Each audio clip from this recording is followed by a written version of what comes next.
नमस्कार मित्रांनो. तर आजच्या व्हिडिओमध्ये आपण बघणार आहोत झटपट आणि तयार होणारे असे ज्वारीच्या पिठाचे आप्पे. कधी-कधी आपल्याला नाश्त्याला काय करावं असं सुचत नाही, तेव्हा हे आप्पे नक्की ट्राय करा. झटपट आणि 15च मिनिटात बनवून तयार होतात. जास्त साहित्यही लागत नाही, कमी वेळात आणि चवीलाही चवदार. तर हे नक्की ट्राय करा. चला तर मग रेसिपीला सुरुवात करूया. यासाठी एका मोठ्या भांड्यामध्ये 1 वाटी ज्वारीचे पीठ घ्यायचे आहे. त्याच वाटीने अर्ध्या वाटीला कमी एवढा रवा घ्यायचा आहे. इथे जेवढा आपण रवा घेतला तेवढाच दही घ्यायचे आहे. रवा न घालताही करू शकता, पण रव्याने खुसखुशीतपणा येतो. आता हे सर्व साहित्य मिक्स करून घ्यायचे आहे. गाठी न राहता सगळे व्यवस्थित मिक्स करायचे आहे.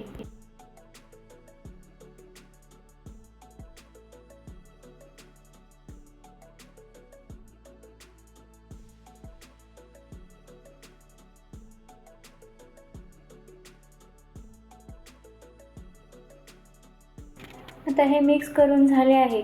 यामध्ये आपल्या आवडीप्रमाणे भाज्या घालायच्या आहे.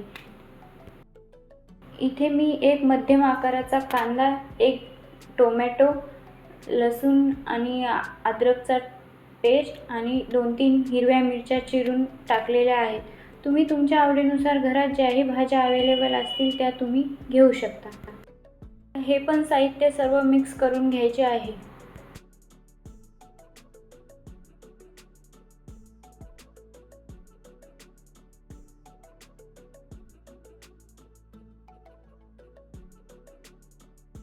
आता यामध्ये तुम्हाला तुमच्या चवीप्रमाणे मीठ टाकायचे आहे आणि हे पण मिक्स करून घ्यायचे आहे.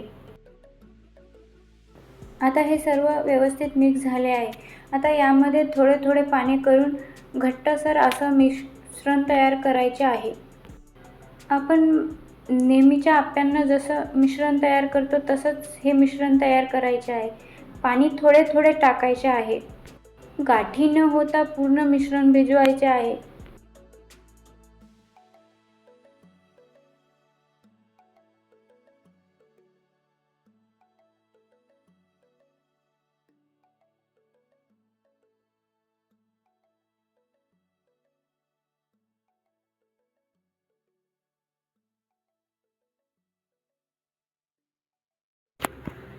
हे मिश्रण सर्व एकाच दिशेने फेटत राहायचे आहे. वेगवेगळ्या दिशेने फेटत राहिले तर गाठी तयार होतात, म्हणून एकाच दिशेने फेटायचे आहे.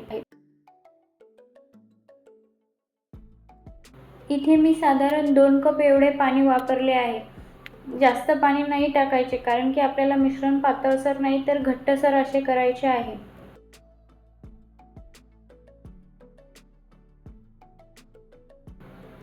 बघू शकता आपले मिश्रण आता तयार झाले आहे. एवढेच घट्टसर मिश्रण आपल्याला ठेवायचे आहे. आता हे मिश्रण 15 मिनिट झाकून ठेवायचे आहे. 15 मिनिटानंतर बघू शकता हे मिश्रण आता चांगले फुलून वर आले आहे. रवाही आपला चांगला फुललेला आहे. आता यामध्ये आपण तडका घालूया. तडका तुम्हाला घालायचा नसेल तर तो तुमची इच्छा. हा तडका पूर्णपणे ऑप्शनल आहे आणि जास्त नाही काही, फक्त मोहरी आणि जिरे टाकायचे आहे.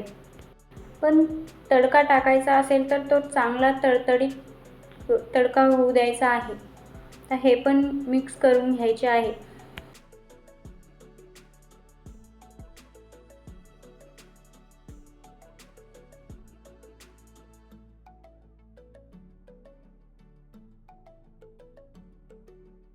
आता मी यामध्ये अर्धा चम्मच खायचा सोडा टाकलेला आहे आणि थोडीशी हळद टाकलेली आहे.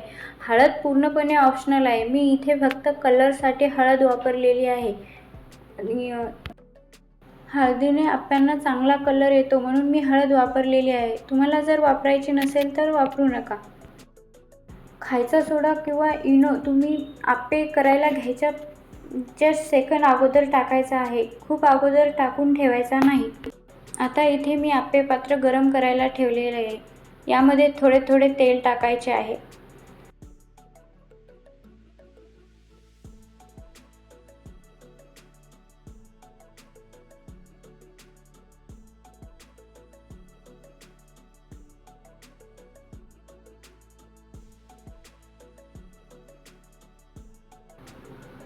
आता आप्पे पात्र पूर्णपणे गरम झाले आहे. आता यामध्ये आपल्याला मिश्रण टाकून घ्यायचे आहे.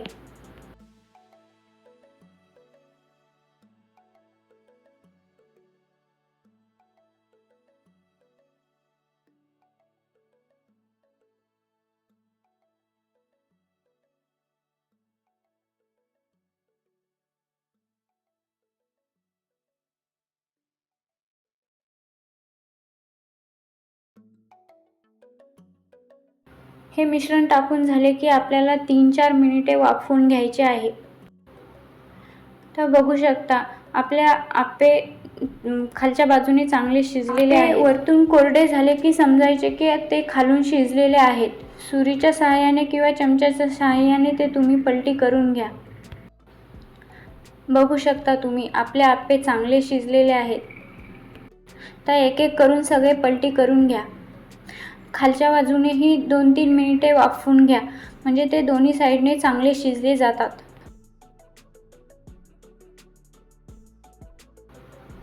बघू शकता आता तुम्ही खालच्या बाजूनेही हे आप्पे चांगले शिजलेले आहेत. आता हे आप्पे आपले खायला तयार आहेत. आता तुम्ही हे पूर्ण आप्पे एका डिशमध्ये काढून घ्या. खोबरा चटणीसोबत किंवा टोमॅटो सॉस किंवा दह्यासोबत तुम्ही कशासोबतही हे खाऊ शकता.